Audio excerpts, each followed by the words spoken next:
Well, I got to change that intro. Sorry, Mark. I forgot to do that from last week. But gosh, it is Saturday morning, 8 a.m. Eastern. We are finally over the 4th of July, a long holiday here in the U.S., and it is time to start selling again. I know it has been an incredible week for you. Meredith, I'm glad you said it's time to start selling, because even though it's still summer, we need to be selling. Too many people, don't you see so many people kind of just shut down until really, school starts in the fall? No, you got to be out there selling now. So we got a great topic. We're going to talk about why top sales performers never stop learning. We got a book and our lightning round. Top 10 biggest mistakes sales professionals make. So let's go to you, because you clearly are a top performer. Why do you never stop learning? I love this topic because I don't know about you, Mark, but I think one of the biggest challenges I see salespeople make. I think that people are making sales way harder than it has to be right now. And the reason I think they're making it way harder than it has to be is because they're using sales strategies and sales techniques that were designed for a very, very different marketplace. I was with a client this week, and we were talking about the fact that the November elections, if they're going to really impact their market very dramatically. And she was talking about the fact that this administration has not been good for their industry. That is not a political comment. That is just dealing with the reality of life. And she was saying that, gosh, it's been so tough. And I said, it's really tough for every industry. I said, because sometimes the winds are with you and sometimes they're against you, but you can't be using the same strategy. So you need to be learning, because you need to be learning about what is working and what isn't working. Well, that's so key, because I think what we're going to see is, as we head into the midterms, there may be a tendency for companies to put off decision making, and this makes learning that much more important. And I incurred this week. I was asking somebody, so what does their annual report say? And the salesperson kind of looked at me like they'd really never even looked at the company's annual report. This is the thing. If you're dealing with publicly traded companies, there's so much information out there.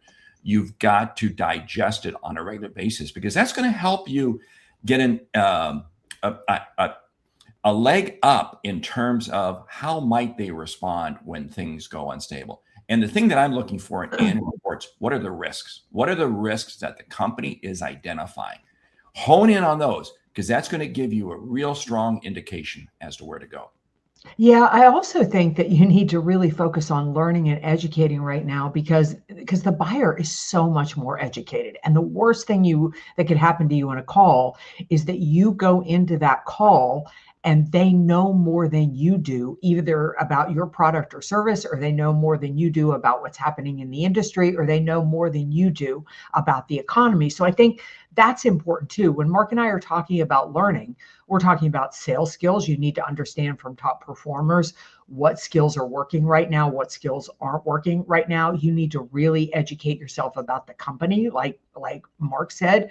You need to educate yourself about the industry, and you also need to educate yourself about the broader market, what's happening economically. And I'm going to add to that, you got to understand and you got to learn who are their customers. In other words, their customers' customers. There's so many different facets of learning that you need to be doing. And I'll tell you what, this isn't rocket science. It's just getting in and doing the work. And surprisingly enough, it's just doing a few minutes or a little bit of work every day. And it's amazing at the success you can have. Jack Hubbard's jumping in. Love hearing from you. When you stop learning, you die. When you stop learning about selling, your pipeline dies. So true. This is why what Mayor was saying is so valuable. About the company, you learn about the industry, and you learn about selling in general. And that's why we always highlight a book every week that you need to be reading. Yeah, I love this. A mic drop moment here with Jack Hubbard. When you stop learning about selling, your pipeline dies, right? I think one of the biggest problems with the win-loss ratio is that we treat it like a result rather than treating it like data. And look, if you spend any time in sales at all, more than 2 or 3 years, you're going to have bad years. You are just going to have bad years. It is part of it. There are years when your business does phenomenal and years where you struggle. It doesn't have to be years if you pay attention to what the data is telling you. Because when the pipeline stalls, it doesn't mean you're doing anything, it isn't like you're doing anything wrong. It is telling you that the marketplace has shifted and you need to shift with it. And that means, what are the questions you're asking? I mean, I always come back to, what are the questions you're asking and how engaged are you with the customer? Bryn Tillman's jumping in. Curiosity leads to learning, and it's one of the most important traits a salesperson can have. It is. So many salespeople try to go through the whole process as it's just a routine that always stays the same. And we talk about having a routine, so true, but you got to be continuously checking it. Is the routine working? And you have to make sure that, are you really in tune with the customer? And I'm going to come back to a question that I think we need to be asking every one of our customers. What are your KPIs? What are your personal key initiatives that you are working on as a decision maker?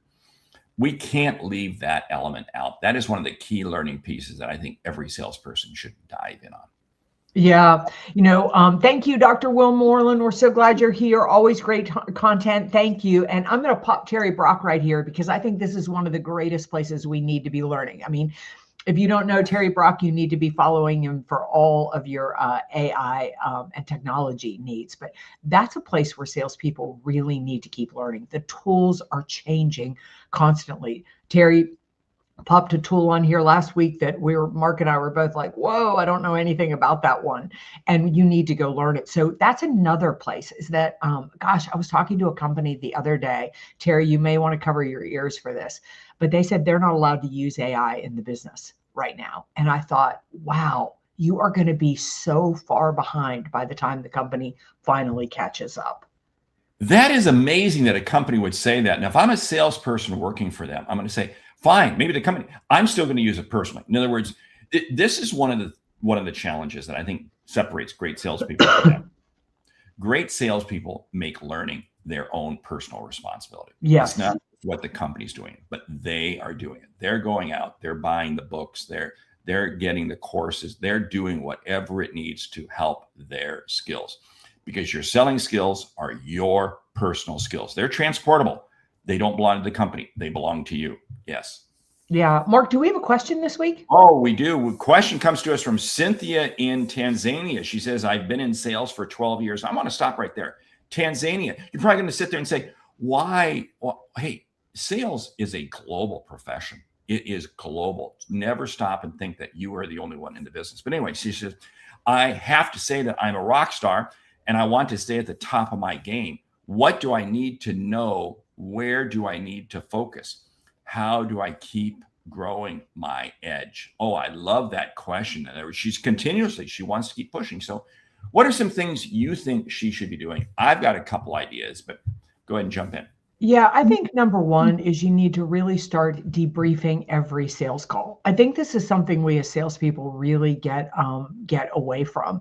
But debriefing that sales call and really saying, what did we do well on that sales call and what could we do better. And I'm going to throw in with that role playing. It's something we hate as salespeople, but it's probably one of the most powerful tools that we have to really learn and think about how we could do what is already working and do it better. I love that. And I'm going to add, you need to allocate at least 15 minutes a day to be reading and learning about your industry. Who are the other competitors? Who are the other players? What's happening in the industry? And 15 minutes learning about the selling profession. Okay, now that's 30 minutes total. I would hope you could spend an hour, but if you just spent 15 minutes a day, I'll tell you what, that's going to be 30 minutes a day total. That is going to exceed probably 98% of all other salespeople. Yeah, and Terry Brock is throwing in a great one here. He says, with the new GPT Live from ChatGPT, you can stay updated on what's new. And he says it'll basically talk to you, like a friend. I love that because here's the whole thing. You can use chat and just simply ask whatever AI tool that you're using and engage with it. What's going on in the industry? What's happening? Now, remember, what you're getting back is directionally correct. Now, right, we've talked about this. You got to look at your AI tool as an intern. You've got to train it. So don't necessarily take it as gospel, but you can take it as directionally very much. But it's going to help you very much. And I love, for that reason, Andy Greenberg is jumping in. I don't like the word artificial. I would suggest augmented intelligence. I love that. That's great. Yeah, I would also say, you need to, if I were sitting, I mean, you are a rock star. But one thing that I love about sports is that just when I think I'm at the top of my game, I play somebody who's so much better than I am. I mean, and so there's always somebody who's more of a rock star than you are. So look up and look out and look at people's, their performance and what can you learn from studying them. Oh, I love that. And I'm going to say this also. You may have customers that you are selling to, and they're not that big of customers. Okay, fine, fine. Look at who the big dogs are in the industry. In other words, you may be dealing, I'm going to use an example, you may be dealing with companies that are privately held, but there's a big player who that is publicly held. Okay, what is their 10K report? That's their annual report. What's the 8Q? Those are substance updates. And then what do the 10Q? What are the quarterly reports? Read those of the big dog in the industry. And that's going to begin to get you a feeling as to the field and the marketplace that your smaller players are playing in. You educate by looking at others.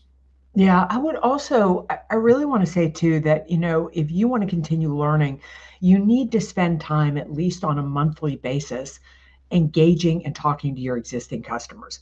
Learning, online and everything is great, but there's nothing like listening in an actual conversation. And it's a great retention tool as well. But, I would reach out to some of my, maybe 5 of my customers on a monthly basis and just say, look, I want to stay current on what's happening in the marketplace. I've certainly done my homework, but I want to learn from your perspective, what's working, what isn't working, what do we need to focus on and change. I like that. And some of that has been lost because we've adopted this Zoom mentality of selling, and we never go belly to belly. And I'll tell you what, there is something to be said that if I can be face to face with a customer, and then let's go to lunch, let's get out of the office, let's go meet. And it's amazing how the conversation changes and what you can learn. These are so critical because, again, I got to learn not just the factual information about what's going on in the business, but I got to learn the emotional business that's going on with the buyer. And many times you don't get that unless you can get those kind of out of the norm types of settings, types of meetings. Yeah, I love what Andy Greenberg is saying. A rock star never sticks with one hit. A rock star always invents something new. If you want to become a consistent rock star, always take a fresh new approach to what you're doing and keep the customer intrigued about what's next. Which really, I think salespeople don't do enough of really educating themselves about the economy. And I think it is incredibly important to spend time every day getting an update. When people tell me, and I hope I don't insult anybody, but I know so many people don't watch the news anymore, and I get it. I mean, oh my gosh, it's biased, it's negative, it's all those types of things. But if you don't watch it, you don't read about it. Like, you have to understand what is going on in the marketplace right now. You have to understand the dynamics between countries. You have to understand how what's happening politically is impacting is impacting the markets and impacting the supply chains of your clients. Oh, that's so true. And here's the whole thing. When you're doing that, don't do that as a way to get negative or a way to find, well, this is why it's not going to work. This is, no. What you're doing is you're studying what's going on. You're listening, you're reading, and so forth to find opportunities to help your customers. And this is what it all comes down to. Your goal is to help your customers succeed. And this is where I love Jack is jumping in saying, educate the buyer too. Exactly. You want to provide them insights. You want to provide them information that maybe they don't have. And how can they learn from it? How can they leverage it? That's how you become a valuable player out there. Yeah, I love what Bill King is saying. He said, I received great feedback interviewing a prospect on a deal I lost. He gave me great insight into the competition, right? I mean, that's invaluable. What I love about what Bill is saying there is the fact that, again, we're talking about whether you need to learn whether you're at the top of your game and doing exceptionally well, and you need to learn mostly. And really, I feel far too often the teams that I work with treat a bad result as as as a negative information. And I get it. I mean, you've got goals to hit, but what it is it's telling you something you're doing in the marketplace isn't working. And that is data. And data is gold in sales. So now you need to learn why your approach is not working. Oh, I love that. Now I'm going to add something else. Make sure in your CRM system, you write down, you record the questions that you ask customers. Now, here's where I'm going with this. You want to write down questions that you ask, and then ultimately, does that deal go through? Does that deal not go through, and so forth? But you go back and you're going to begin to uncover a pattern of what questions were you asking in previous calls that led to a sale. What can you learn from your own sales experience is going to help you? Ooh, you know what? That's a question I didn't know. I was coaching a salesperson the other day, and we did just that. And it was amazing at how we uncovered several questions, several processes that, I just kind of fallen off the radar screen. Went back, looking at CRM system, pulled them forward, and it's making a dramatic impact. Learn from yourself, but you got to use your CRM system to do that. Yeah, I also think if you want to remain a rock star, you need to study skills that are not necessarily quote unquote sales skills, not the traditional. And that is like I remember 2 years ago during the winter, I talked my husband into taking an improv class in Asheville, and we would go every Sunday night for a couple of hours. We were clearly the oldest people and the least groovy people in the course, but it was really good. Like it is a skill that makes me better as a salesperson. So what did I learn in that? I learned to be incredibly present.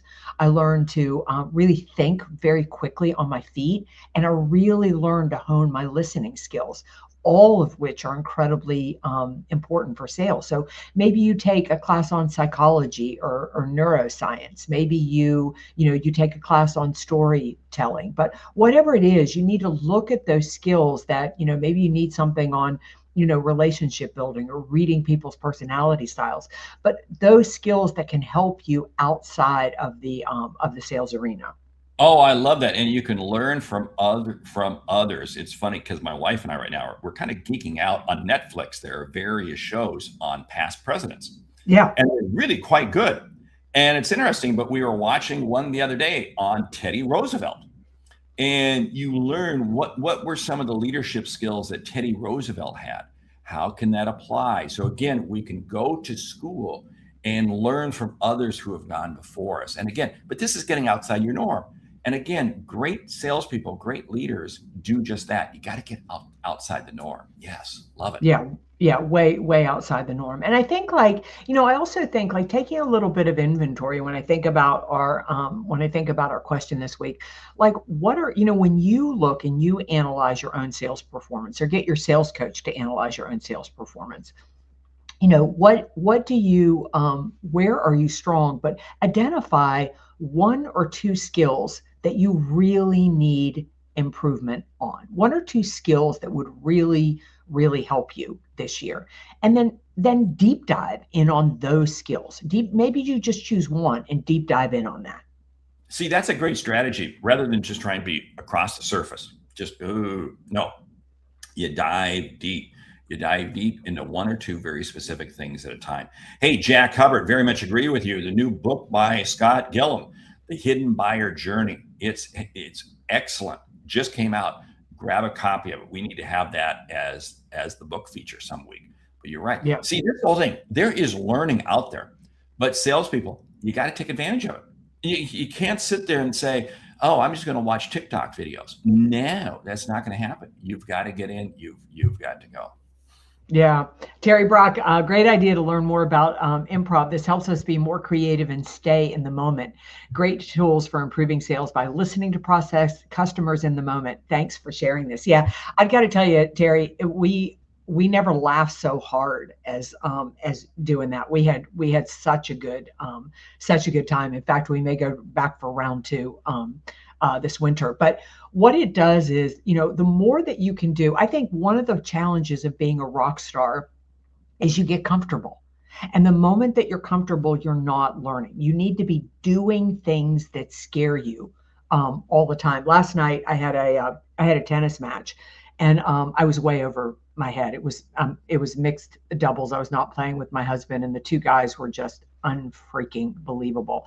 We lost the first set 6-3 because I was not there. We won the second in a tiebreak after being down 5-2, and then won overall. Won the tiebreak for the match. But a couple of things happened there.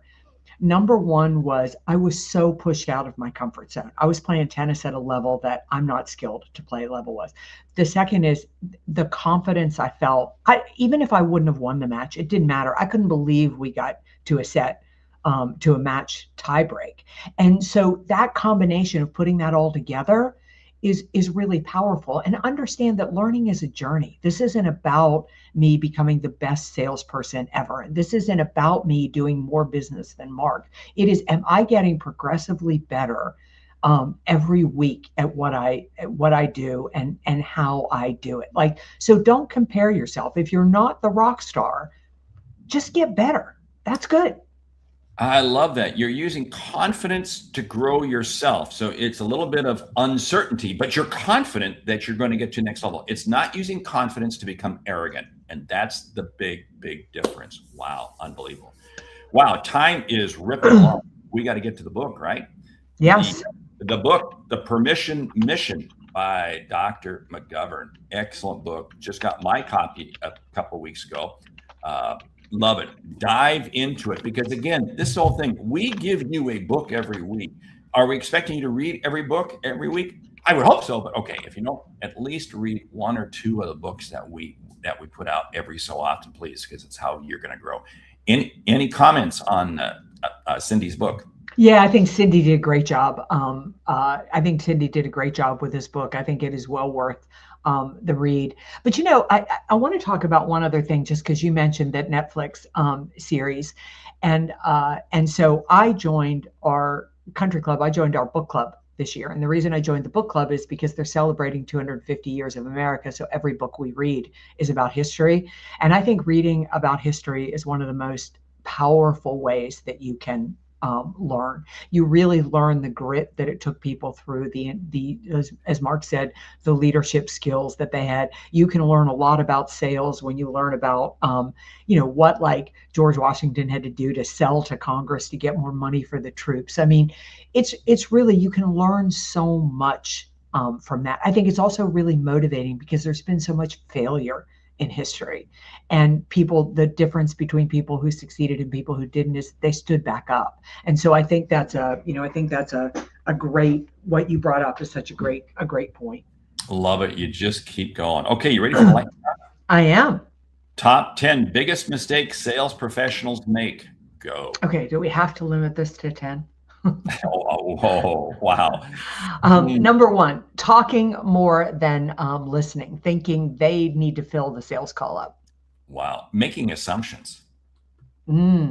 Pitching before, like pitching a product before they qualify the prospect. Oh, I'm going to add to that. Thinking price is what it's all about. Yeah. Thinking there is one buyer involved in the decision-making process. Oh, I'm going to add to that, not getting to the real decision maker. Yeah. Avoiding the tough questions. And not truly listening to what the customer's saying. Yeah, I would say that they, another big mistake is that they sell on price rather than on value, or they discount way too early. Mm-hmm. And we never really get to the real need that the customer has. Not using their CRM. Oh, wow. And I'm going to add to that because I think we're at 10 already. Not following up, not staying in the game long enough. Okay. Hey, why don't you throw in one more and I'll throw in one more. What the heck? I would say that biggest mistakes are that they don't sell more to their existing customers, or they don't ask for referrals after they close a deal. Oh, I love that. They're not curious enough. They're not curious enough to really find out what's going on in their industry. Which fits obviously, they don't learn enough. They don't. Bingo! Ding, ding, ding, ding. You win the prize. Anyway, with that, we want to say thank you for listening to Sales Logic this week. If you like what you hear, subscribe, rate, and review the show on your favorite podcast app. Something we've said has earned you a single dollar. Consider telling a friend about our show, because it's how we grow when we help you grow. I'm Mark Hunter. And I'm Meridith Elliott Powell. when you sell with confidence and integrity. All of this uncertainty suddenly becomes your competitive advantage. And the sale becomes logical.